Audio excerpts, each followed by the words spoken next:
Donald and Douglas are twins and had arrived from Scotland to help Sir Topham Hatt, but only one engine had been expected. The twins meant well, but did cause confusion.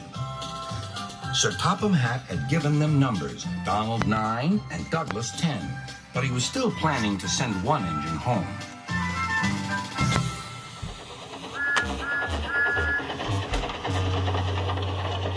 There was a brake van in the yard that had taken a dislike to Douglas. Things always went wrong when he had to take it out. His trains were late, and he was blamed. Douglas began to worry. Donald, his twin, was angry. "You're a muckle nuisance," said Donald. "It's to leave you behind I be wanting." "You can't," said the brake van. "I'm essential." "Ah, are you?" Donald burst out. "You're nothing but a screeching and a noise when all's said and done. Spite doggy, would you? Take that!" "Oh! Oh!" cried the van. "There's more coming should you misbehave." The van behaved better after that. Until one day, Donald had an accident. The rails were slippery. He couldn't stop in time.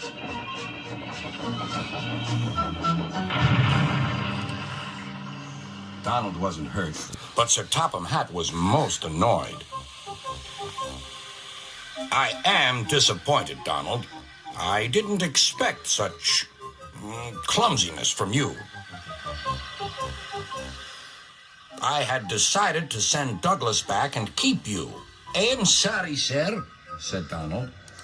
"I should think so, too. You have upset my arrangements.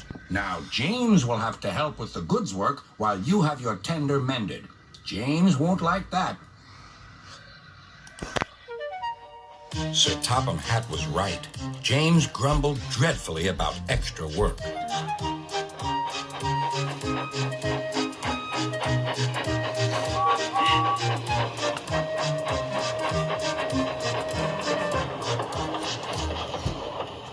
"Anyone would think," said Douglas, "that Donald had had his accident on purpose.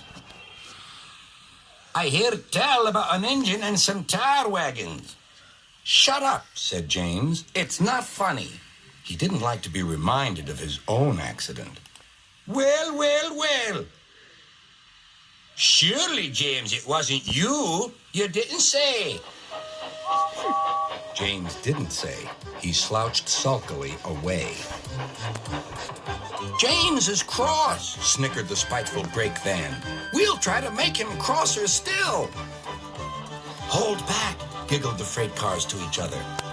James did his best, but he was exhausted when they reached Edward's station. Luckily, Douglas was there. "Help me up the hill, please," panted James. "These freight cars are playing tricks." "We'll show them," said Douglas.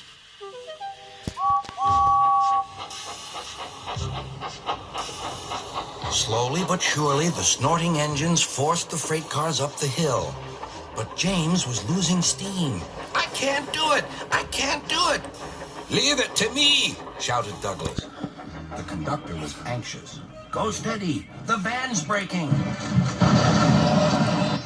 The van was in pieces. No one had been hurt, and soon Edward came to clear the mess. Sir Topham Hatt was on board. "I might have known it would be Douglas," he said.